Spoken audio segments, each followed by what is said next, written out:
5 uri ng mister. Una, mister tigasin.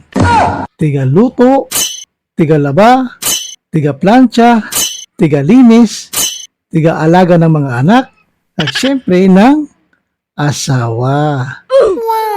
Pangalawa, Mr. Bed Lover. Ito yung mga mister na gustong laging makipag. Alam mo na. At ito yung mister na nagagalit kapag hindi napagbigyan. Tapos, nagiging active yung mister na yun kapag napagbigyan. Aminin niyo lang yan, boys. Pangatlo, mister na machine gun. Ito yung mister na madada at maingay. Mister na flip-top champion. O mister na alarm clock.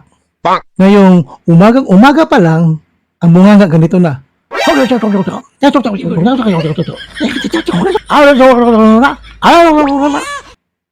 At pang-apat, ito yung mister na sumpa. Ito yung mister na tamad, sugarol, babaero, lasinggero, irresponsable. Ha? Kung ganyan ang mister mo, ipanalangin mo na lang na sana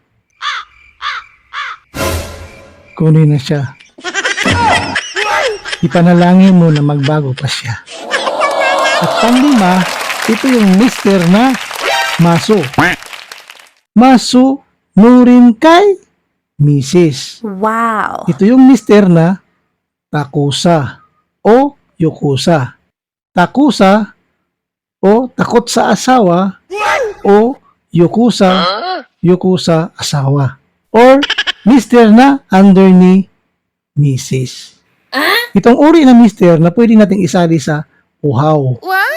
Uhaw, United Husbands Afraid of Wives. Mga misis, anong mister meron kayo? At kung ikaw naman si mister, anong klaseng mister ka? Comment nyo naman sa baba para malaman natin.